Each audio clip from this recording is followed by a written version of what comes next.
So first of all, I'm sorry for this horrific lighting. This light bulb is like the weirdest shade of yellow. Getting into the Halloween spirit. Oh, by the way, I got a new tattoo if you want to check it out. Go look at my Instagram. It has a really big, deep in meaning. In the past, I might have talked about this on my channel, but I don't know. I'm not 100% sure. I did check the other day, and I didn't see the video about it, but since this is relevant to the state that I live in, Massachusetts, we are going to talk about gender bathroom things, about transgender people, because it's... I'm a pretty accepting person. I just don't believe that there's like 10 million genders. I don't believe that there's like unicorn gender where like you feel like you're a gender based off of unicorn, like, you know, like this, like the stupid Tumblr stuff that's actually, I'm not even gonna get into that because that's not even the topic, but I'm trying to say that I'm not like that type of person, but this is something that really pisses me off. So there's a vote that's gonna happen in November in Massachusetts of whether or not you can discriminate against transgender people. Just process that for a second. How dumb does that sound? There's already law in place in Massachusetts where you can't discriminate against transgender people because that would be a shitty thing to do, and trans people don't deserve to be discriminated against just because they are different from you. I'm going to read some of this, and we're going to talk about it, and I'm going to talk about how stupid it is, because it's so stupid, because it has to do with pedophiles, and it's so dumb, and I don't think these people actually have like a working brain. The November 6th referendum, I don't know how to say that word, so I already sound like I don't have a brain. The referendum on whether Massachusetts should appeal the state's transgender anti-discrimination law involves core questions of personal dignity and respect. Advocates on both sides of the issue argued in a debate and broadcast on the radio. So this person right here, the president of Massachusetts Family Institute, countered that the law does not adequately protect the rights of those who object to transgender people in public restrooms and locker rooms. So basically, you can discriminate against someone in a locker room or restroom if they are trans. But with that being said, I'm just going to give an example. Let's say a 16-year-old who is a girl, who was born a girl, blah, blah, blah.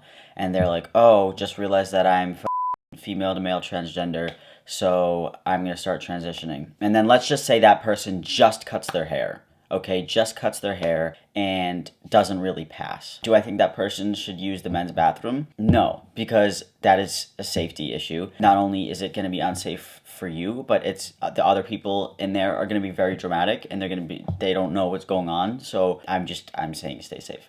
So yeah, basically that law is going to make it okay for that situation that I just explained to happen. So if you go into that bathroom with the men and they're like, oh, what are you doing in here, you transgender piece of shit, are you trying to be a man, blah blah blah. This is one of my favorite things ever. Biology is biology and anatomy is anatomy. Really? I didn't know that. Like, I didn't know that biology was the definition of biology. Like, I wasn't aware. So blah blah blah countered that this law provides protection against sexual predators who would take advantage of the law to gain access to bathrooms and other facilities for the opposite sex.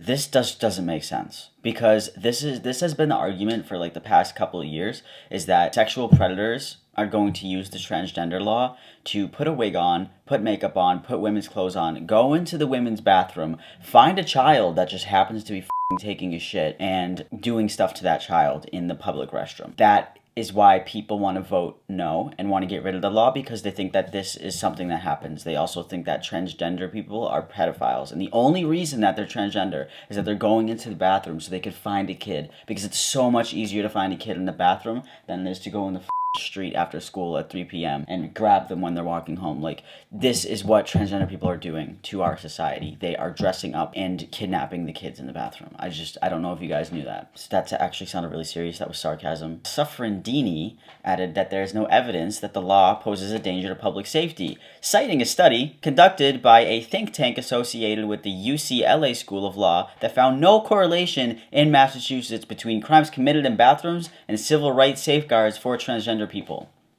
So please tell me now why we need this law to be gone, if there is no correlation in Massachusetts between this bullshit. God, and let me read the research for you. So researchers examined restroom crime reports in Massachusetts cities of similar size and comparable demographics and found no increase in crime and no difference between cities that have adopted the transgender policies and to those that had not.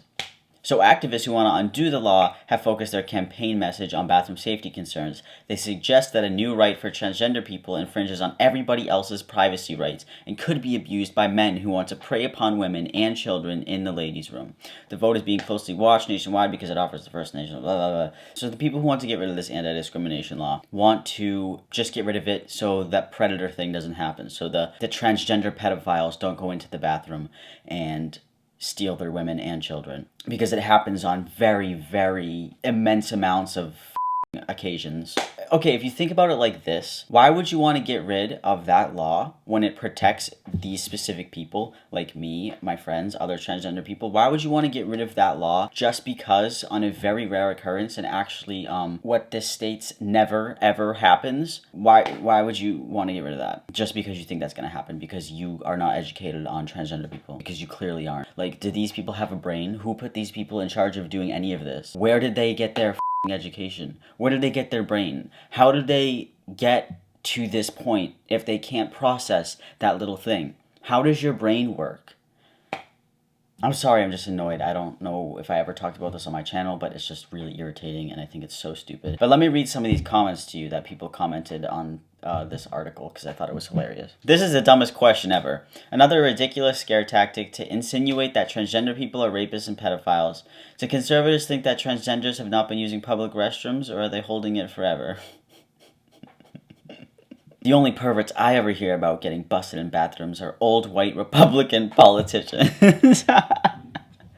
Oh, that sounds like somebody. Your store, they let you do it. You can do anything. Whatever you want. Grab them by the you can do anything. This person said, how about gender-neutral bathrooms?